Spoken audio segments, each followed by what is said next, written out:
다섯 분 패널 말씀 잘 들었고요. 또 시민들 의견도 잘 들었습니다. 죄송한데 어디 소속이신지 네. 하고 성함하고. 저는 진주시에서 건축사로 활동하고 있는 서지영 건축사고요. 그에 앞서서 난강 강변에서 살고 있으면서 매일 진주성을 한 바퀴씩 돌고 있는 시민입니다. 저는 사실 매일 거기를 지나가면서 저 건물이 어떻게 완성돼서 우리에게 보여질 것인가에 대한 기대가 상당히 컸었고요. 그에 앞서서 우리 진주에 김중옥 선생님의 예술회관이 있고 또 촉성로 안에 김수건 선생님의 박물관이 있고, 근데 이번에 그 건물이 우리가 건축가에서는 세 번째로 유명하다는 성효상 선생님 작품이 거기 들어올 거라고 생각하는 기대감이 상당히 컸었거든요.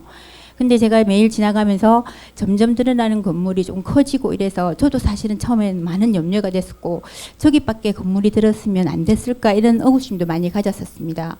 그런데 또 다른 각도로 생각을 해보면 진주성에서 많은 외부인이 와서 관람을 하고 기념품을 하나 사고 싶다. 우리가 외국 가서 기념품을 사는 이유는 거기를 기억하고 싶고 기억에 담아가고 싶어서 기념품을 사는데, 그걸 사러 저 반대편까지 가야 했을까? 그 생각을 해본다면 단지 관람석이 아니라 그런 여러 가지 용도의 기능이 들어가는 공간이라면 저기가 맞진 않았을까? 그랬다면 촉성로를 훼손하지 않는 범위 내에서 건축사는 어떤 생각을 해서 저기에 그 건물을 담아낼까? 그런 의구심이 많이 생겼었거든요.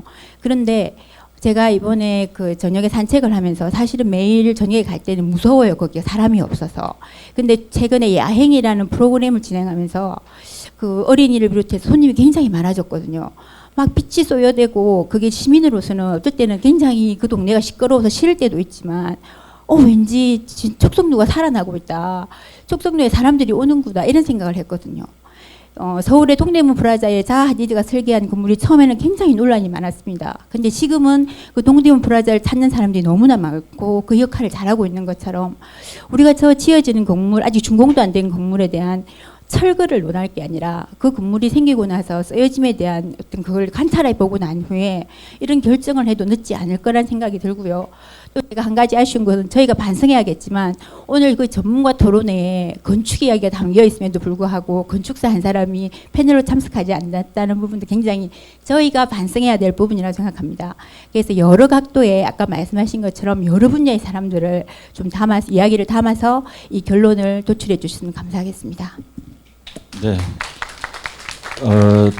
이 토론회를 준비하면서 제일 고민됐던 부분이 이제 건축 관련 전문가를 모시는 일이었고, 그래서 이제 서울의 중앙대학교 신영규 교수님이라고, 제가 그쪽으로 인연이 그리 많이 없기 때문에 몇 분 추천을 받았었는데 좀 여건상 이게 좀 잘 안 됐습니다. 그게 이제 저도 이 토론을 준비하면서 상당히 아쉬운 부분이고, 그 부분은 좀 잘 지적을 해 주신 것 같습니다. 저도 아쉬운 부분이고, 차후에 또 뭐 기회가 만약에 생긴다면 좀 더 건축학적 관점에서 이런 부분을 한번 보는 시각도 필요했었다라는 생각.